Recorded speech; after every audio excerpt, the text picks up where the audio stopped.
Hello friends, welcome back to my channel. जय श्री कृष्णा। चलिए जानते हैं हस्तिनापुर के महामंत्री और गांधारी के बीच ऐसी क्या बात हुई। चलिए हम ये जानते हैं कि वास्तव में गांधारी और विदुर के बीच क्या रिश्ता था।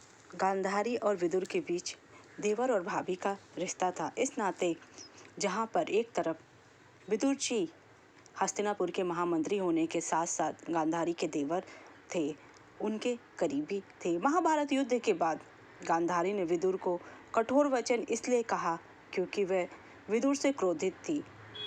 उन्होंने युद्ध रोकने के लिए अपना पूरा प्रयास नहीं किया क्योंकि उन्हें ये लगता था कि अगर महात्मा विदुर चाहते तो वह किसी भी कूटनीति के जरिए धृतराष्ट्र से ये कहकर और पांडवों को समझाकर युद्ध रोक सकते थे, लेकिन उन्होंने ऐसा नहीं किया, जिसका परिणाम ये हुआ कि उनके 100 पुत्र मारे गए। इस शोक से उभरने के लिए उन्होंने महात्मा विदुर को बार बार युद्ध का दोषी ठहराने की कोशिश की, जिससे उनके सभी पुत्र मारे गए। गांधारी विदुर को कौरवों के अन्याय का पक्ष देने के बजाय धर्मराज युधिष्ठिर के तरफ ज्यादा दिया का उपदेश देने के कारण उन्हें अकर्मण्यता बनाती थी और अपने मातृत्व शोक में उन्होंने विदुर और श्री कृष्ण को इस विनाश का प्रत्यक्ष कारण माना, जिसे उन्होंने कठोर वचन कहे क्योंकि उन्हें ये लगता था कि अगर महात्मा विदुर महाभारत युद्ध में नहीं लड़े थे, अगर महात्मा विदुर चाहते तो वह युद्ध लड़ते तो शायद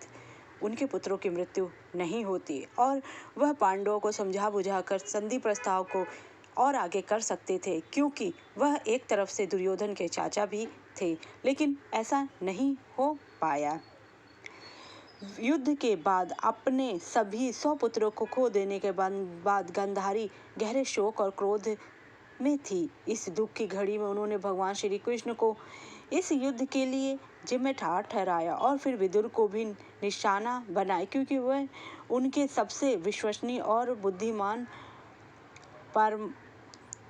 व्यक्ति थे जो उन्हें समझा सकते थे। विदुर ने हमेशा धर्म और न्याय का पक्ष लिया और कौरवों के अन्यायपूर्ण कार्यों का हमेशा ही उन्होंने विरोध किया। यहाँ तक कि द्रौपदी का चीरहरण हो या पांडवों को जलाने की लाक्षागृह में षड्यंत्र हो या पांडवों के साथ अन्याय हो, उन्होंने हमेशा विरोध किया। लेकिन वे युद्ध में सीधे शामिल नहीं हो और ना ही दुर्योधन को पूरी तरह रोक पाए, क्योंकि गांधारी को लगा कि विदुर ने जो कि उनके प्रति के मंत्री थे अपने कर्तव्य का पूरी तरह पालन नहीं किया और युद्ध को रोकने में विफल रहे, जिससे उनके पुत्रों का विनाश हुआ। गांधारी ने विदुर को ऐसे व्यक्ति के रूप में देखा जो केवल उपदेश देता है लेकिन संकट के समय कोई ठोस कदम नहीं उठाता। उनके लिए विदुर की धर्मनिष्ठा युद्ध को टालने में एक बाधा बन गई क्योंकि विदुर ने कौरवों के अन्यायपूर्ण पक्ष का साथ नहीं दिया, जिससे गांधारी ने उन्हें कमजोर और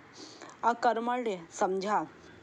गांधारी ने श्री कृष्ण को भी दोषी ठहराया। वे अपनी देवी शक्ति से युद्ध रोक सकते थे क्योंकि वह जानती थी कि भगवान श्री कृष्ण वास्तव में कौन है और उनकी माया क्या है, लेकिन नहीं रोका। श्री कृष्ण के साथ साथ विदुर जैसे बुद्धिमान व्यक्ति की विफलता ने उनके दुख को और भी बढ़ा दिया और उन्होंने गुस्से में कठोर वचन कह दिए, जिसमें उन्होंने श्री कृष्ण को श्राप दे दिया। और गांधारी का क्रोध व्यक्तिगत नहीं था बल्कि अपने पुत्रों के प्रति उनके असीम प्रेम और युद्ध के कारण हुए विनाश से उपजे गहरे दुख का परिणाम था। उन्होंने विदुर की तटस्थता और श्री कृष्ण के हस्तक्षेप न करने को दोषी माना। गांधारी और धृतराष्ट्र को हमेशा धर्म और नीति का पालन करने की शिक्षा दी, भले ही वे अंधे थे और उनके पुत्रों ने अधर्म किया हो। महाभारत युद्ध के बाद विदुर ने ही धृतराष्ट्र और गांधारी को वन जाने और तपस्या करने का सुझाव दिया, जिससे वे अपने पापों का प्रायश्चित कर सके। विदुर ने गांधारी और धृतराष्ट्र को यादवों के विनाश जैसी कड़वी सच्चाई भी बताई क्योंकि वे सत्य कहने से पीछे नहीं हटते थे। वन में सभी भीम ने धन देने से इनकार कर दिया, तब विदुर ने ही युधिष्ठिर को समझाया और धृतराष्ट्र को धन दिलवाया ताकि उनका श्राद्ध ठीक से हो सके। इसी प्रकार उन्होंने मर्यादा बनाए रखी। गांधारी ने स्वयं अपनी आंखों पर पट्टी बांधकर पति के प्रति निष्ठा दिखाई, लेकिन विदुर ने उन्हें और भी उच्च मर्यादा का पाठ पढ़ाया। खासकर जब कौरवों ने द्रौपदी का वस्त्र हरण किया, तब गांधारी की निष्ठा पर भी विदुर के सिद्धांतों का प्रभाव दिखता है।